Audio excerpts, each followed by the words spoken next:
और उपासने जी तीन भाई माने जगदीश उपासने जी, सच्चिदानंद उपासने जी, उनके छोटे भाई गिरीश उपासने जी सत्याग्रह करके जेल में गए। तो उस परिवार के मिसा के दौरान किए गए त्याग को हमेशा पार्टी सम्मान की दृष्टि से देखती है। पर एक बात हमेशा ध्यान रखिए, राजनीतिक क्षेत्र में जब हम काम करते हैं तो बहुत सी बातों की टकराहट रहती है और किसी विषय की मत भिन्नता मन भिन्नता नहीं रहती। उपासने जी किसी मामले में हमसे या किसी सरकार के निर्णय से असहमत हो सकते हैं। उनकी शिकायतों को सरकार को सुनना चाहिए। सुनती है, बराबर सुनते भी हैं, समय समय पे निराकरण भी करते हैं। उनको पर्याप्त अवसर भी दिया गया। वो हमारे मेयर के कैंडिडेट रहे रायपुर नगर निगम से, रायपुर से हमारे विधानसभा के प्रत्याशी भी रहे, एक बार वो ब्रेवरेज कॉर्पोरेशन के चेयरमैन भी रहे। उनको सम्मान, उनको और उनके पूरे परिवार को पार्टी सम्मान देती है। देखिए, जिस पार्टी ने देश में लोकतंत्र को कुचलने का काम किया, जिसने कांग्रेस का या इंदिरा गांधी का विरोध किया, उनको 21 महीने जेल में डाल दिया। संविधान में संशोधन करके संविधान की आत्मा को बदलने का प्रयास किया। जो प्रेस आपातकाल का या कांग्रेस का विरोध कर रहे थे, उनके पत्रकारों को जेल में डाला गया। प्रिंट मीडिया के लाइट कनेक्शन डिस्कनेक्ट कर दिए गए। प्रेस में सेंसरशिप लागू की गई। प्रेस काउंसिल को भंग किया गया। नई पीढ़ी इस विषय को जाने कि वास्तव में इस देश में लोकतंत्र को कुचलने वाली, लोगों के मौलिक अधिकार को समाप्त करने का प्रयास करने वाली वो राजनीतिक पार्टी है, वो कांग्रेस पार्टी है। उसके पहले भी देश में 2 बार इमरजेंसी लगी है, 1962 1971 में। उसकी बात क्यों नहीं की जाती? देखिए, 62 और 71 में जो इमरजेंसी लगी वो युद्ध के दौरान वाह्य पे लगी थी और ये आंतरिक आपातकाल था। दोनों आपातकाल में अंतर है। आंतरिक आपातकाल देश में सिर्फ एक बार लगा है, वो 1975 में लगा है। और 1975 में इमरजेंसी लगी तो कोई युद्ध का खतरा नहीं था, कोई दूसरा देश हम पर आक्रमण करने वाला नहीं था। 62 में चीन ने हमारे पर आक्रमण किया था। 71 में पाकिस्तान ने हम पर आक्रमण किया था, तो आपातकाल लगा। 75 में कौन सा हमारे ऊपर आक्रमण हो रहा था? 75 में तो सिर्फ अपनी कुर्सी को बचाने के लिए आपातकाल लगाया। कल जो आयोजन होगा उसके बारे में बताएंगे थोड़ा सा। कल क्या क्या हर जगह संगोष्ठी का आयोजन होगा और आने वाली नई पीढ़ी इस विषय को जाने, इसका प्रयास हम करेंगे। मीसाबंदियों के बारे में उनको बुला करके किस तरह से? मीसाबंदियों का सम्मान किया जाएगा। उनके परिवार ने या मीसाबंदियों ने लोकतंत्र की रक्षा के लिए जो त्याग किया है, उसकी जानकारी प्रत्येक को दी जाएगी। ऑपरेशन सिंदूर में हमारे देश की सेना ने पाकिस्तान को नाके चलने चढ़ा दिया, लेकिन फिर भी सेना पे बात की जाती है कांग्रेस द्वारा, ठीक है? इससे बड़ी दुर्भाग्य की बात क्या होती है? राहुल गांधी जी ने जब सर्जिकल स्ट्राइक की तो प्रश्न चिन्ह लगाया, जब एयर स्ट्राइक हुई तो प्रश्न चिन्ह लगाया, ऑपरेशन सिंदूर चला तो प्रश्न चिन्ह लगाया।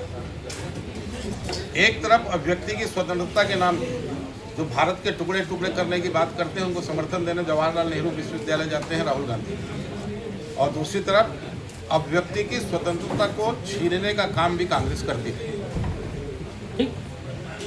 10 वर्ष पूर्ण हो जाएंगे।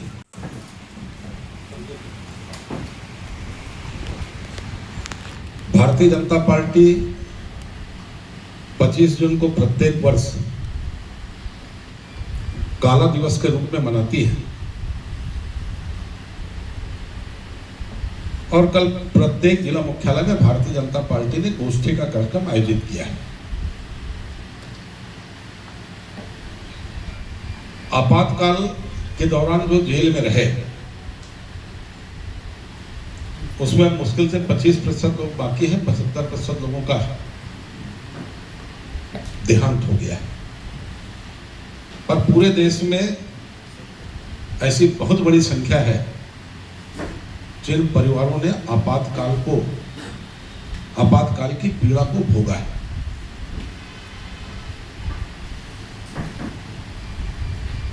12 जून 1975 इलाहाबाद हाई कोर्ट का एक निर्णय आया, इलेक्शन पिटीशन था। 1971 के चुनाव में रायबरेली से श्रीमती इंदिरा गांधी चुनाव जीती थी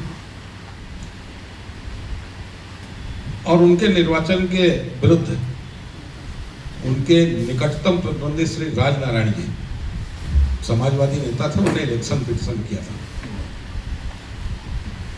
और 12 जून 1975 को इलाहाबाद हाई कोर्ट के जस्टिस जगमोहन सिन्हा ने निर्णय दिया और राजनारायण द्वारा लगाए गए सारे आरोपों को स्वीकार करते हुए श्रीमती इंदिरा गांधी के चुनाव को अवैध घोषित करते हुए चुनाव लड़ने से 6 वर्ष के लिए उन्हें अपात्र घोषित कर दिया। 12 जून को एक महत्वपूर्ण बात और घटी थी और वो दूसरी महत्वपूर्ण बात ये थी कि सन 1974 में गुजरात नव निर्माण के नाम से आंदोलन की शुरुआत हुई थी। चिमन भाई पटेल कांग्रेस के वहां मुख्यमंत्री थे और आंदोलनकारी छात्रों की मांग थी कि चिमन भाई की सरकार बर्खास्त की जाए और उस मांग को लेकर के बाद में मोरारजी भाई देसाई अनशन में बैठे और वो सरकार इंदिरा गांधी को इतना विरोध था कि उस विरोध के चलते बर्खास्त करनी पड़ी और गुजरात सरकार बर्खास्त होने के बाद पहली बार देश के इतिहास में भारतीय जनसंघ संगठन, कांग्रेस, ऐसी कई पार्टियों ने मिलकर चुनाव लड़ा था और 12 जून 1975 के उस विधानसभा का परिणाम भी आया था और पहली बार गुजरात में जो संयुक्त मोर्चा बनाकर चुनाव लड़ा गया था उसको सफलता मिली थी और कांग्रेस पराजित हुई थी। 12 जून को जैसे ही इंदिरा गांधी का चुनाव अवैध घोषित हुआ, उसके पहले बिहार में भी विद्यार्थियों की तरह अब्दुल गफूर की सरकार को बर्खास्त करने की मांग को लेकर आंदोलन चल रहा था और छात्रों के निवेदन पर उस आंदोलन का नेतृत्व करने के लिए सर्वोदय नेता जयप्रकाश जी तैयार हो गए थे और जयप्रकाश जी ने संपूर्ण क्रांति का नारा दिया था। यह आंदोलन चल रहा था, उस बीच में डिसीजन आया पूरे देश में इंदिरा जी के खिलाफ माहौल था, महंगाई बढ़ी हुई थी, भ्रष्टाचार चरम पर था और सबकी एक मांग थी कि इंदिरा जी को अपने पद से इस्तीफा देना चाहिए। 25 जून को दिल्ली में एक बड़ी आम सभा इंदिरा गांधी के इस्तीफे की मांग को लेकर आयोजित थी। संयुक्त मोर्चे की आम सभा थी, उसमें जयप्रकाश भी जी थे, मोरारजी भाई भी थे, अटल जी, अडवाणी जी, सारे लोग थे और 25 जून को रात के 12 बजे के बाद श्रीमती इंदिरा गांधी ने बिना कैबिनेट की मंजूरी के देश में आपातकाल लगाने की घोषणा की। नियम यह है कि आपातकाल लगाने के पहले कैबिनेट से उसकी मंजूरी होनी चाहिए, पर कैबिनेट को आपातकाल लगाने के बाद जानकारी दी गई और आंतरिक आपातकाल लगाने के बाद जितने कांग्रेस विरोधी नेता थे उनकी गिरफ्तारी हुई। कांग्रेस के अंदर भी जो इंदिरा जी का विरोध करते थे उनको गिरफ्तार किया गया, जिस समय युवा तुर्क कहलाते थे चंद्रशेखर जी, मोहन धारिया जी, अपने पूर्व उपराष्ट्रपति कृष्णकांत जी, ऐसे लोगों की गिरफ्तारी हुई। रातों रात जो बड़े समाचार पत्र थे, इलेक्ट्रॉनिक मीडिया तो नहीं था उस समय, प्रिंट मीडिया था, कनेक्शन डिस्कनेक्ट किए गए, उनकी प्रतियां नहीं छपी। उसके बाद जो पत्रकार विरोध में आया उन पत्रकारों की गिरफ्तारी हुई और पूरे देश में 21 महीने आपातकाल लगा रहा और 21 महीने के आपातकाल के दौरान जिसने भी सरकार का या कांग्रेस का विरोध किया उसको मीसा में राष्ट्रीय सुरक्षा अधिनियम के अंतर्गत गिरफ्तार किया गया। देखो, देश में अभी कांग्रेस एक आंदोलन चला रही है और वो आंदोलन ये है कि भाई संविधान को खतरा है, संविधान बचाओ। और जो लोग आज संविधान बचाने की बात कर रहे हैं उनने हमेशा संविधान को कुचलने का काम किया है और आपातकाल में 42वें संविधान संशोधन के माध्यम से संविधान की प्रस्तावना ही बदल दी गई, जबकि प्रस्तावना को बदलने का अधिकार किसी को नहीं है। संविधान की प्रस्तावना बदली गई, प्रधानमंत्री, राष्ट्रपति, उपराष्ट्रपति और प्रधानमंत्री इनके किसी निर्णय के खिलाफ कोई कोर्ट सुनवाई नहीं कर सकती, इसकी व्यवस्था की गई। कोर्ट के अधिकार को, न्यायालय के अधिकार को समाप्त करके राष्ट्रपति, उपराष्ट्रपति और प्रधानमंत्री को उनसे ऊपर बना दिया गया और पूरे देश में यह माहौल बनाया गया। कांग्रेस के राष्ट्रीय अध्यक्ष हुआ करते थे, उसमें देवकांत बरुआ ने तो एक शब्द कहा था, बड़ा चर्चित हुआ था, Indira is India, India is Indira. Indira ही भारत है और भारत ही इंदिरा है।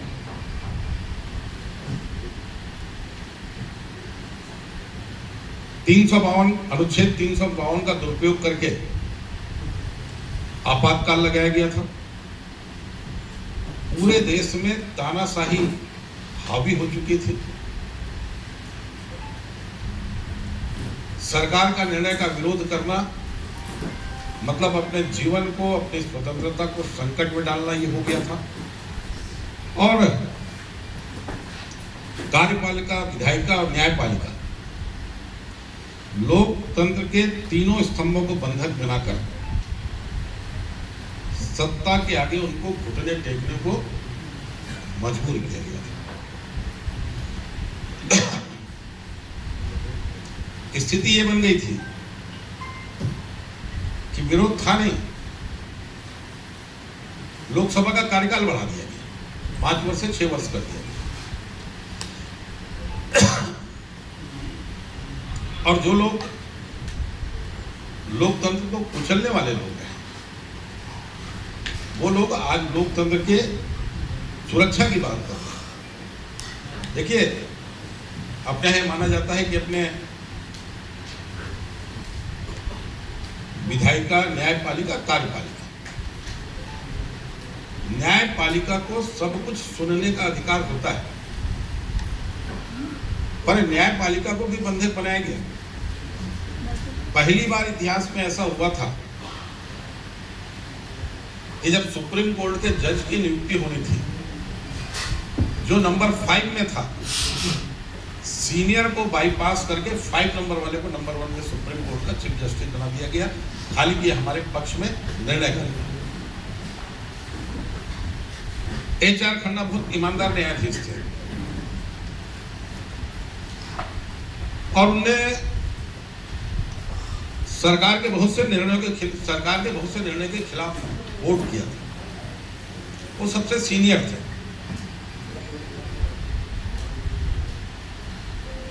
उनको उस पद पे नहीं बैठाया गया। मीसा में गिरफ्तारी हुई तो कोई व्यक्ति कोर्ट में उसको चुनौती नहीं दे सकता। इस प्रकार के संविधान में संशोधन किए गए। बहुत से परिवार ऐसे थे जिनके परिवारों में जेल के दौरान अप्रिय घटना घटित हुई, किसी की मृत्यु हो गई, किसी का भाई मर गया, किसी की माता जी का देहांत हो गया। उनके अंतिम क्रिया में भी सम्मिलित होने के लिए उनको पेरोल पे लिया नहीं किया गया। उसका एक सबसे बड़ा उदाहरण मैं आपके सामने रखता हूँ। आदरणीय राजनाथ जी, आज देश के रक्षा मंत्री, मीसा में बंद थे, उनकी माता जी का देहांत हुआ जब हॉस्पिटलाइज थी तो उन्होंने पेरोल की मांग की, छुट्टी नहीं मिली माता जी को देखने जाने के लिए, और उनका जब देहांत हुआ तो उनके अंतिम संस्कार में भी जाने के लिए उनको छूट दी। स्थिति ये थी कि अगर आपातकाल के दौरान यदि किसी नागरिक को गोली भी मार दी जाए तब भी किसी को अदालत में जाने का अधिकार नहीं था, ये व्यवस्था की गई। सरकार का विरोध करने वाले लोग तो प्रताड़ित थे और वास्तव में भारतीय जनसंघ और राष्ट्रीय स्वयंसेवक संघ ने इस पूरे आपातकाल का विरोध किया। संघ के स्वयंसेवक भूमिगत रहकर जन जागरण के कार्यक्रम में लगे रहे, पर कुछ ऐसे भी उदाहरण हैं। जॉर्ज फर्नांडिस हमारे बीच नहीं रहे। जॉर्ज फर्नांडिस की तो ये स्थिति थी कि वो उस समय रेलवे में मजदूर यूनियन के नेता हुआ करते थे और उन्हें आपातकाल लगने के ठीक पहले अपनी मांगों को लेकर हड़ताल की घोषणा की थी और उनके खिलाफ तो ऐसे ऐसे केस लगाए गए थे कि वो डायनामाइट से रेल लाइन उड़ाने वाले थे और बुरी तरह उनको प्रताड़ित किया गया था। जो भी सरकार का विरोध किए वो अधिकारी या तो हटा दिए गए, निलंबित किए गए, उनको भी प्रताड़ित किया गया। और दुर्भाग्यजनक स्थिति यह है कि जो लोग इसमें शामिल रहे वही चौकड़ी के लोग आज ये कहते हैं लोकतंत्र खतरे में है। मैं तो आप सबके माध्यम से कांग्रेस के प्रत्येक व्यक्ति से पूछना चाहता हूं कि वो 25 जून 1975 को जो आपातकाल लगाया गया वो कितना सही था। न्यायालय के निर्णय को अस्वीकार करते हुए इंदिरा जी ने अपने आप को सुरक्षित रखने के लिए संविधान में संशोधन क्यों किया। आपातकाल में जितने लोगों को मीसा में या राष्ट्रीय सुरक्षा अधिनियम के अंतर्गत गिरफ्तार किया गया, लगभग 21 महीने जेल में रहे कितने लोगों के खिलाफ उनने कोर्ट में चालान पुटअप किया? कहीं कुछ नहीं। जो विरोध करना है उस विरोध को कुचलना है और सरकार एक सनक पे। एक छोटी सी घटना का जिक्र करता हूं। दिल्ली का तुर्कमान गेट की घटना बहुत चर्चित है। सनक चढ़ी कि भाई दिल्ली को सुंदर बनाना है और दिल्ली के तुर्कमान गेट पे बेजा कब्जा हटाने का आदेश माननीय संजय गांधी जी ने दे दिया। हजारों घर बने हुए थे, लोग विरोध में खड़े हुए, लाठीचार्ज हुआ, आंसू गैस से खोले दागे गए, पर भीड़ नहीं हटी। तो दूर बिल्डिंग में बैठे माननीय संजय गांधी जी दूरबीन से देख रहे थे। उन्हें वाकी टाकी पे आदेश दिया कि गोली मारो सब। और एक घटना में 150 लोग मारे गए। और दुर्भाग्यजनक स्थिति ये थी कि दूसरे दिन किसी भी प्रिंट मीडिया में वो समाचार प्रकाशित नहीं था कि 150 लोग पुलिस गोली से मारे गए। जनसंख्या नियंत्रण का भूत संजय गांधी पे ऐसा सवाल था कि यूपी में बस निकलती थी बस स्टैंड से और वो अपने गंतव्य में पहुंचने के स्थान पर पहुंच जाती थी हॉस्पिटल में। 18 साल के लड़के की भी नसबंदी हो गई तो 80 साल के बुजुर्ग की भी नसबंदी कर दी थी। ये माहौल इमरजेंसी में था। संघ पे, विद्यार्थी परिषद पे प्रतिबंध लगा। सारे विरोधी नेता जेल में डाल दिए गए। डॉक्टर अंबेडकर ने जो संविधान में मौलिक अधिकार उनको दिए थे, उन मौलिक अधिकारों को कुचलने का काम किया। पर भारतीय जनसंघ, हमारे भारतीय जनता पार्टी की पूर्ववर्ती पार्टी है, भारतीय जनसंघ और संघ के स्वयंसेवकों ने इस आपातकाल के खिलाफ संघर्ष किया, सत्याग्रह करके गिरफ्तारी दी।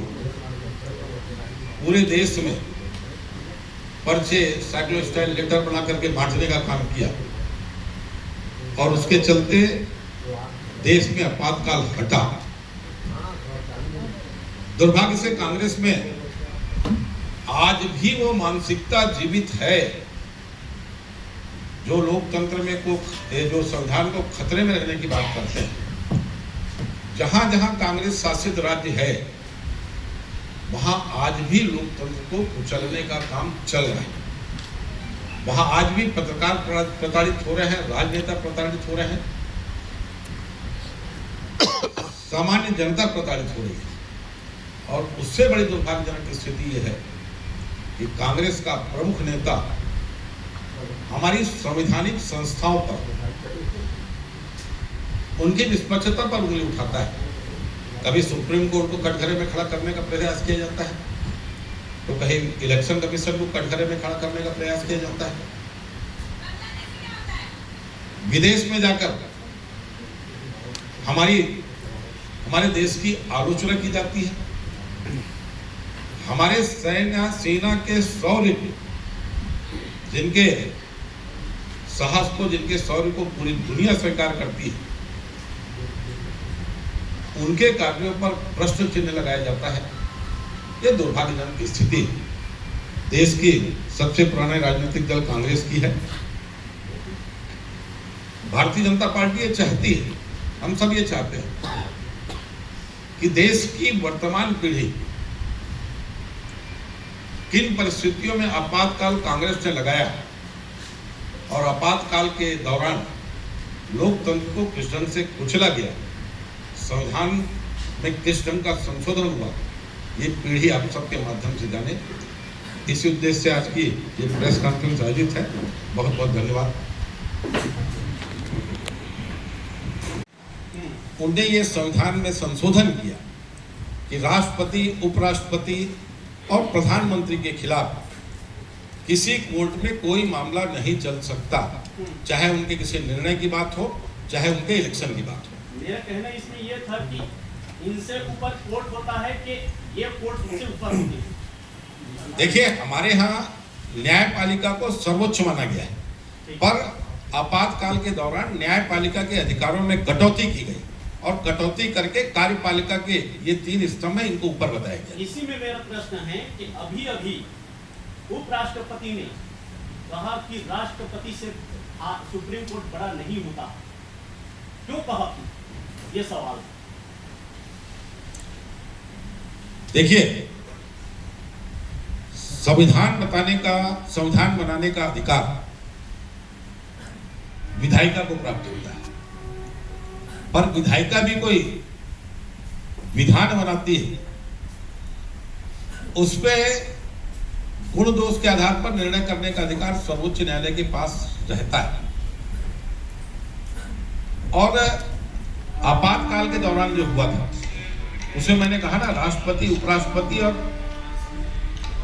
प्रधानमंत्री तीनों के निर्णय के खिलाफ या तीनों के इलेक्शन के खिलाफ कोर्ट में कोई सुनवाई नहीं हो सकती, ये निर्णय उन्होंने किया।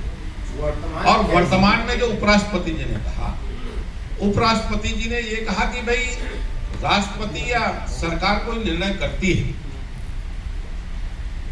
उस पे कोर्ट निर्णय करे, उससे ज्यादा अधिकार लोकसभा को, विधायिका को प्राप्त है।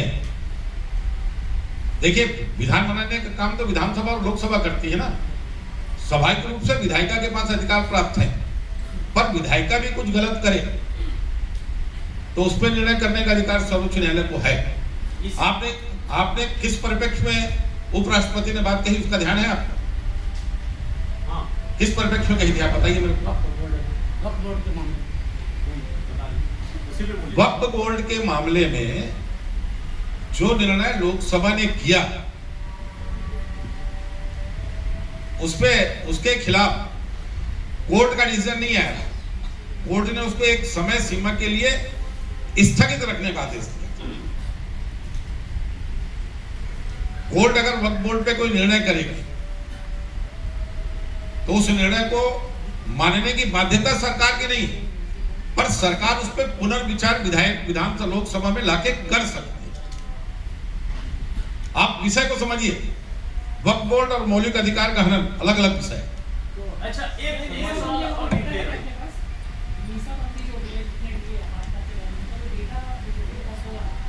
पूरा डेटा है।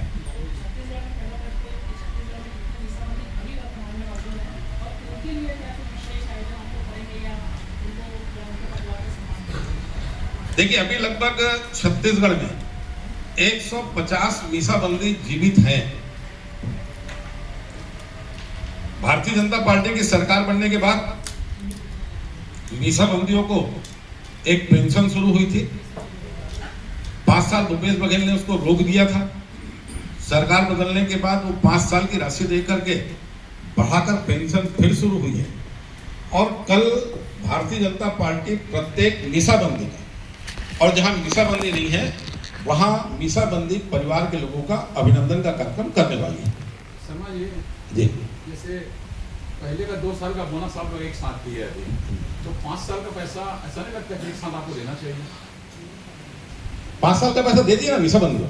सभी को दिए? हाँ, 5 साल का पैसा मिल चुका है एक साथ। शर्मा जी, एक मेरा सवाल है, जी, आज के यूथ को जानना चाहिए, बता रहे हैं आप आपातकाल पॉलिसी का, चाहे 92 का मुद्दा हो, चाहे कश्मीर का मुद्दा हो, तो ये मतलब ये जेहन, ये सब चीज आपकी यूथ के लिए आवश्यकता क्यों है? देखिए, अगर कोई व्यक्ति अपने देश के इतिहास से परिचित नहीं होगा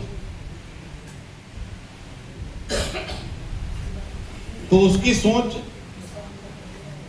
हर विषय पे पॉजिटिव हो या आवश्यक नहीं। इतिहास से परिचय आवश्यक है। मैं तो ये सिर्फ यही नहीं कहता, सिर्फ आपातकाल को जाने में नहीं कहता। मैं तो चाहता हूं कि प्रत्येक युवा अपने देश के वैभवशाली इतिहास को जाने। अभी हमको क्या पढ़ाया जाता है स्कूलों में? हम 250 साल अंग्रेजों के गुलाम रहे। हम किसको पढ़ते हैं? अकबर महान, औरंगजेब, अलाउद्दीन खिलजी, इनको पढ़ते हैं इतिहास में। और भाई हम भी इनके गुलाम रहे। ये हमारे देश में आक्रमणकारी रहे। धीरे धीरे उसमें भी सरकार काम कर रही है, निकट भविष्य में भी दिखेगा। हम तो चाहते हैं देश का प्रत्येक युवा पूरे इतिहास से परिचित हो, सिर्फ आपातकाल से नहीं। शर्मा जी, तुर्कमान गेट पे आपातकाल के दौरान जो 150 लोगों को गोली मारी गई, क्या वो दूसरा जलियांवाला बाग कांड की तरह है? क्या कहना चाहेंगे आप? बिल्कुल दूसरा जलियांवाला कांड की तरह था। और सिर्फ एक घटना नहीं हुई थी, वहां तो 150 लोग मारे गए। 10 लोगों के 12 लोगों के मारे जाने की घटना तो 50 से ऊपर है। पूरा रिकॉर्ड बनेंगे तो उपलब्ध करा दूंगा। 50 से ऊपर वैसी घटनाएं। शर्मा जी, एक सवाल है। एक जानकारी के मुताबिक जो आपातकाल के समय में जो नसबंदी जबरन कराई गई थी, उसमें 60 लाख से भी ज़्यादा लोगों की नसबंदी कराई गई थी, जिसमें 16 साल से लेकर 70 साल तक के लोग थे। ठीक है, इसमें 2000 से ज़्यादा लोगों की मौत भी हुई थी, कुछ इन्फेक्शन वगैरह की वजह से या इलाज जो भी लापरवाही हुई। तो इसमें क्या केवल हिंदुओं को टारगेट किया गया था या उसमें मुस्लिम भी थे? अब उस समय तो टारगेट खाली हिंदू नहीं थे। बस में जो बैठा है बस को ले जाके सीधा हॉस्पिटल में खड़ी करते थे। और ये घटनाएं सर्वाधिक हुई थी यूपी और बिहार में। अच्छा, देश सभी लोग जानते हैं कि कांग्रेस जो है हिंदू विरोधी नीति पे चलती काम करती है, सभी को पता है ऑलमोस्ट। फिर भी लाखों करोड़ों हिंदू ऐसे हैं जो न केवल कांग्रेस कट्टर समर्थक है, बल्कि वो प्रधानमंत्री के रूप में देखना चाहते हैं राहुल गांधी जी को। अब ऐसा है कि जिनकी ऐसी सोच है, वो सोच उनके मानसिक स्तर को प्रदर्शित करती है। मैं इसीलिए बोल रहा हूं ना, विभाजन के इतिहास को पढ़ें, भारत के इतिहास को पढ़ें। सिर्फ कांग्रेस की गलती की वजह से हमारी मातृभूमि का विभाजन हुआ है। 1930 में कांग्रेस ने लाहौर अधिवेशन में अखंड भारत की आजादी का प्रस्ताव पारित किया और 1946 में मातृभूमि के विभाजन के प्रस्ताव को स्वीकार करने का प्रस्ताव पारित किया। ये दुर्भाग्यजनक स्थिति है। मीसाबंदियों में आरजेडी प्रमुख लालू प्रसाद यादव भी शामिल थे। आज जो कांग्रेस के साथ है, इस पे आप क्या कहेंगे? देखिए, लालू जी भी थे, रामविलास जी भी थे, नीतीश कुमार जी भी थे। ये सब 1974-75 में जयप्रकाश जी के नेतृत्व में जो बिहार में संपूर्ण क्रांति का आंदोलन चल रहा था, उस आंदोलन में थे। माननीय सुशील मोदी जी भी थे। रामविलास जी और सुशील मोदी जी अपने बीच नहीं रहे, नीतीश जी और लालू जी हैं। अब देखिए, उस संघर्ष में वो शामिल थे। बाद में अपने राजनीतिक फायदे के लिए उन्हें पाला बदला, अपने विचारों में परिवर्तन किया और कांग्रेस के साथ थे। शर्मा जी, ये संजय गांधी का क्या भूमिका थी आपातकाल में? थोड़ा सा क्लियर करिए। संजय गांधी जी, एक मिनट, क्योंकि मैं इसलिए कह रहा हूँ क्योंकि संजय गांधी का अगर आपातकाल में भूमिका थी तो आज मेनका गांधी और वरुण गांधी आपके पार्टी में हैं, क्या इनके विचार बदल गए? ऐसा है, संजय गांधी जी उस समय सुपर पीएम की भूमिका में थे। जैसे मनमोहन सिंह जी के पीरियड में सुपर पीएम की भूमिका में सोनिया गांधी थी, उस भूमिका में संजय गांधी थे और संजय गांधी का निर्णय ही अंतिम निर्णय उस समय माना जाता था। अब आज की तारीख में वरुण गांधी और मेनका गांधी के भाजपा में रहने की बात है। देखिए, लोकतंत्र में विचारों की स्वतंत्रता रहती है। जब आपातकाल लगा तो वरुण तो बिल्कुल बालक था। वरुण की उम्र अभी 45 साल के आसपास होगी मेरे ख्याल से। उसका जन्म भी आपातकाल के बाद हुआ है शायद। और मेनका गांधी भी नवविवाहिता थी, इसलिए हम उसको दोष देते नहीं। उनको आप दोष नहीं देंगे, लेकिन सोनिया गांधी को दोष देंगे। सोनिया गांधी तो सारे कर्मों का मास्टरमाइंड रही है, क्यों दोष नहीं देंगे? मनमोहन सिंह के समय मैं आपसे पूछता हूँ, मनमोहन सिंह के पीरियड में सुपर पीएम की भूमिका में रही कि नहीं रही? मनमोहन सिंह के पीरियड में आप बता दीजिए मुझे। ठीक है, चलिए, बहुत बहुत धन्यवाद। अच्छा, बीजेपी संगठन की कुछ बात सुनेंगे आप? इस विषय पे बात करें, आपकी रिकॉर्ड पर अलग से बैठ जाऊंगा आपके साथ। सुनेंगे नहीं ना, प्रदेश उपाध्यक्ष हैं। एक सवाल जी, छत्तीसगढ़ में जो है मीसाबंदियों को आपके उपासना जी रिप्रेजेंट करते हैं जी, लेकिन हमें सरकार से छुप और शिकायत रहती है उनको। एक विषय में तो आपको बोलना पड़ता है और एक ने 6 विषय। देखिए, सच्चिदानंद जी, एक ने 6 विषय गिना दूंगा, तो सरकार से छुप दे और कह रहे हैं, इस पर तो आप बोल सकते हैं। मैं बोल रहा हूँ। बगल वाले तो खुल के बोलते हैं, लेकिन आप लोग कुछ भी नहीं सुनते हैं। वो सिर्फ इस विषय में बोलते हैं। चलिए, मैं उस विषय का जवाब देता हूँ।